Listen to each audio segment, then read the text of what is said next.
7 palabras, hoy correspondiendo a la primera palabra, que en realidad no son palabras como palabras, sino que son, ¿cómo se llama? Frasecitas, ¿verdad? Como un testamento que nos deja el Señor. Y entonces se acuerda uno cuando lo importante que es para los familiares escuchar qué fue lo último que dijo mi mamá, mi papá, mi hermano que están enfermos, en agonía, qué fue lo último que dijeron, y eso le queda a uno, ¿verdad?, en el corazón. Y entonces Jesús ya está crucificado, ya ha pasado los momentos terribles que yo me he puesto a pensar. No es posible que un hombre sufra, ¿cómo se llama? Todo este atroz, todo el destrozo por el cual Él pasó por nosotros, ¿verdad? Y empezando desde la oración de Jesús en el huerto, toda esa tremenda angustia que Él sentía, luego se lo llevan preso y empieza todo un dolor que Él sufre por nosotros, por nuestra salvación, y ya está crucificado, ya Él está ahí, ha perdido yo no sé cuánto de sangre, porque en todo ese trayecto desde donde Él fue juzgado hasta el Monte Calvario, cuánta sangre no ha derramado. Y entonces cuando Él está colgado en la cruz, Él no podía hablar, digamos, para poder uno hablar en esos estados así. Yo no soy médico, obviamente. Entonces, ¿cómo se llama? Los médicos sí pueden entender que la poquísima sangre que tiene el cuerpo humano, en el caso de Jesús, entonces necesita irrigar todo su cuerpo, entonces sufren una taquicardia, ¿verdad? Para que la sangre, ¿cómo se llama?, llegue a los puntitos más importantes del cuerpo de Jesús, y Él así colgado con el peso que le queda a Él, porque lo demás quedó en el camino, quedó ¿cómo se llama?, en el destrozo. En su peso Él tiene que como tomar posición, ¿verdad?, y tomar un poquito de aire para poder hablar, y entonces dice: Padre, perdónanos porque no saben lo que hacen. Después de haber pasado Él estas tremendas situaciones, la traición, el juicio, la flagelación, la coronación y todo el camino del Calvario. Isaías el profeta Isaías nos habla prácticamente como si él estuviera viviendo ese momento. Dice Isaías en el capítulo 52, dos versículos 14 y 15, dice: no tenía figura humana, no tenía aspecto humano. Yo me imagino un trozo de huesos, ¿cómo se llama?, un puño de huesos con carne guindando. No tenía aspecto humano, dice el profeta Isaías. Y antes de pronunciar estas palabras, ¿qué estaba esperando Jesús? Estaba esperando la muerte. Estaba esperando la muerte para darnos vida a nosotros. Perdónanos porque no saben lo que hacen. La víctima, que es Jesús, se convierte en el abogado de sus criminales. Jesús es la víctima y se convierte en el abogado de sus criminales. Ellos sabían lo que estaba sucediendo. Ellos sabían que estaban matando a una persona justa, una persona buena, una persona santa, una persona que no hacía el mal, solo hacía el bien. Pero no eran conscientes de lo que estaba sucediendo. No sabían qué estaba sucediendo. Y nosotros, ¿cómo se llama?, al meditar sobre esta palabra, no estamos fuera del grupo de la humanidad por los cuales Jesús pide que se nos perdone a nosotros porque no sabemos lo que hacemos. Sabemos que cometió un pecado muy grave. Eso sí, yo lo reconozco, cometió un pecado muy grave. Sabemos que las aberraciones que hay actualmente en el mundo son pecados graves. Y así podemos enumerar, ¿cómo se llama? Actitudes nuestras pecaminosas, una por una, que son infinidad. Pero no sabemos el daño, no sabemos las consecuencias, el dolor que se le está causando a nuestro Señor Jesucristo, aún en este momento. En este momento.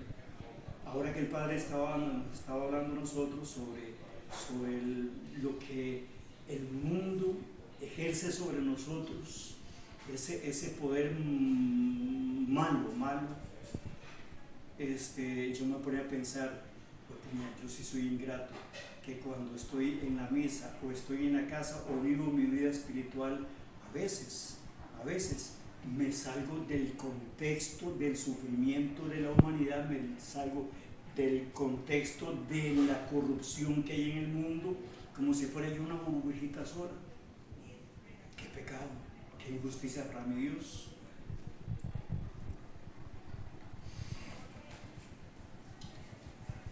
Nosotros sabemos, sí, que hemos pecado y entonces, ¿cómo se llama? Jesús murió por los pecados pasados desde que Adán y Eva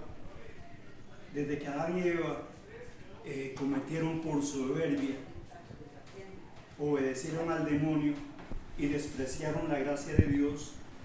Por esos pecados, desde ahí hasta los de este momento, hasta el último que yo he cometido en esta vida. No somos conscientes porque si yo examino mi pecado, me estoy dando cuenta que estoy sumando flagelos a la flagelación de mi Señor, estoy sumando dolor a la pasión de Jesús, estoy sumando el peso de mi pecado al peso del pecado de la humanidad cuando Jesús está crucificado. ¿Por qué? Porque Jesús es la iglesia también, y cada pecado que yo cometo es un dolor para el cuerpo de nuestro Señor Jesús, cuerpo místico que es la iglesia. El pecado no solo a mí me daña, no solo a mí me perjudica, no solo a mí, sino que ese pecado va y se extiende y hace doler al cuerpo místico de la iglesia, que somos todos nosotros. No somos conscientes que el amor que Dios nos tiene, ni la ofensa que el pecado causa de veras. No somos conscientes. Sabemos que tantas desgracias que hoy suceden, tantas cosas que van contra la naturaleza, contra la voluntad de Dios, porque el pecado es eso. Es no darle a la voluntad de Dios el lugar que requiere en nuestra vida. Ir contra la voluntad de Dios, contra todo lo natural, es terriblemente doloroso para la iglesia, para la humanidad, para el cuerpo de Cristo. Jesús ya murió. Jesús murió por todos esos pecados. Pero así de sencillo no podemos descargar nuestra responsabilidad, decir, ya Jesús murió, ya soy salvo. No. Es necesario reconocerme pecador. Es necesario. Si yo me considero bueno, es la soberbia más grande. Nadie es bueno en este mundo.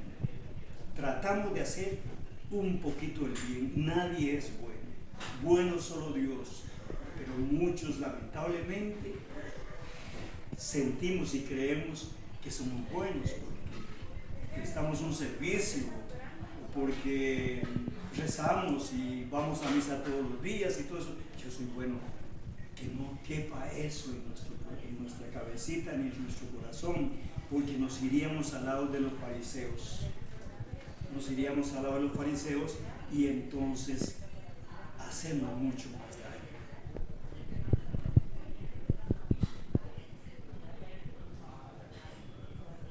Señor se pone delante de nuestro Dios Padre Todopoderoso y aboga por todos nosotros, para que nosotros nos beneficiemos con la obra salvífica de nuestro Señor Jesucristo. En esta primera palabra el Señor resume lo que es el corazón de la misión que Dios le encargó. Es el perdón de los pecados, es la salvación de la humanidad que ya partió, de los que estamos y de los que vendrán, el perdón de los pecados de todos nosotros, ¿verdad? Solamente tenemos que reconocernos pecadores y acudir a su misericordia, que es misericordia y es justicia. No hay misericordia sin justicia. Con la muerte y resurrección de nuestro Señor Jesús y su asunción a los cielos, tenemos la maravilla de que se nos abre el cielo a todos nosotros, que estaba cerrado por causa del pecado. A causa del pecado de nuestros primeros padres, el cielo fue cerrado. Con la resurrección y ascensión al cielo de nuestro Señor Jesús, nosotros ya podemos, por la gracia de Dios y por los méritos de su pasión, muerte y resurrección, podemos llegar a disfrutar de las alegrías celestiales. Esto nos lo dice en la palabra de Dios, pero también lo resume el catecismo en el número 1026. Entonces ese es el gran regalo que nos tiene el Señor. Nos abrió las puertas de su casa, ¿verdad? Pero para eso tuvo que pasar por su pasión, muerte y resurrección.